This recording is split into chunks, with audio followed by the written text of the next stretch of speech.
we go again. I want to show you this manual that I wrote over 10 years ago. Look at the title, Preventing Catastrophic V8 Engine Failure. This is specific to the M116 and the M117 V8 engines that were in the W108, W109, W111, W116, W126 from 1970 to 1991. That's a lot of V8 engines, and I've been harping on this for years.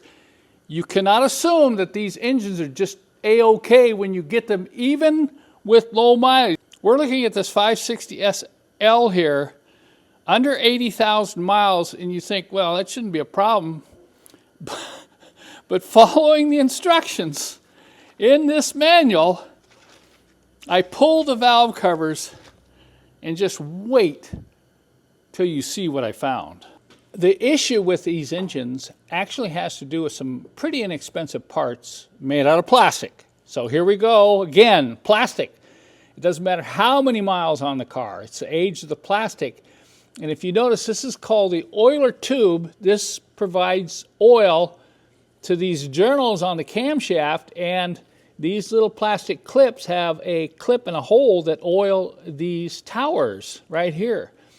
I've taken, I think, 3 valve covers off and found these loose. One car in particular, this was just laying off the side.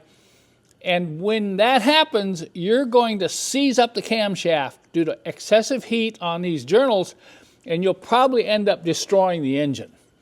So it doesn't matter how old, doesn't even matter about the maintenance records unless you have proof this has been done in the last 10 years. You pull the valve covers on these V8s as soon as you get them. And watch this. You say, well, look, I'm looking at these clips. This feels pretty good. You know, it's not loose, it's not... But the best way to test, just grab a hold of it. Look at that. Came right off. You see that plastic piece there, the plastic piece there? I left this back one on. But all these need to be replaced if you want to prevent this catastrophic failure I'm talking about.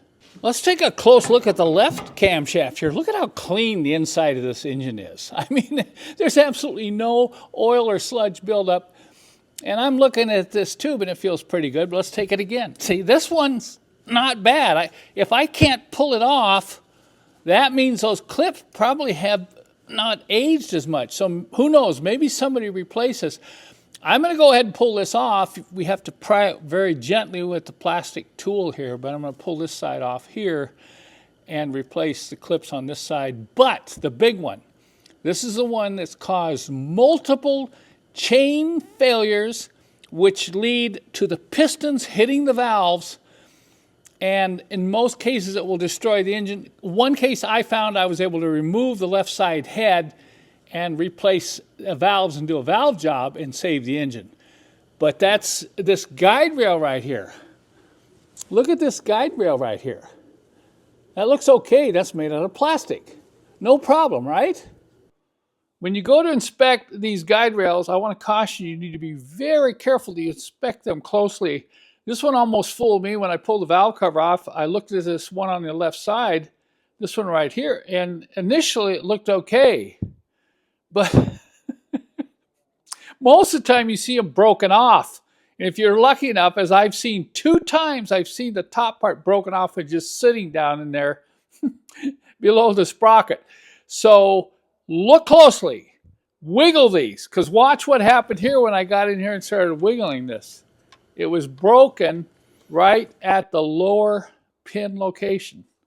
So unless you take and wiggle this, you may have not even known that the guide rail was broken. So inspect these, but inspect them very closely. I remember a few years back, a friend of mine drove in with his newly acquired 420 SEL, and I said, hey, let's pull the valve covers and check. And we were shocked to find that this guide was broken off and it was sitting right down in there. Boy, talk about dodging a bullet. Well, on this engine, I got poking around here and I put my finger down here and I go, uh-oh, look at that.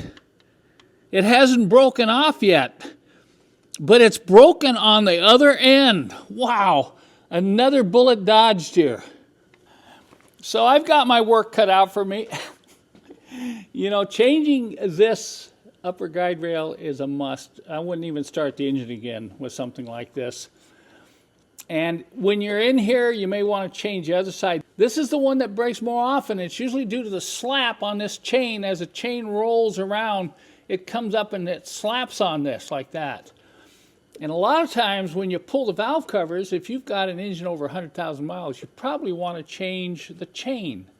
Let me show you how I look at the chain and look at the valve covers to determine if the chain has excessive stretch.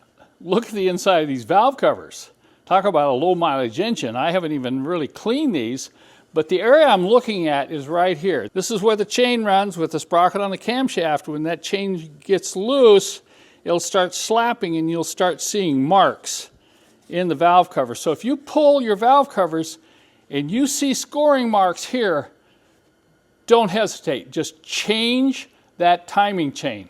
And if you're going to do this job, my manual will go over the whole sequence, both changing the oiler clips, changing the chain guides, and even changing the timing chain if you feel you need to do that with your engine.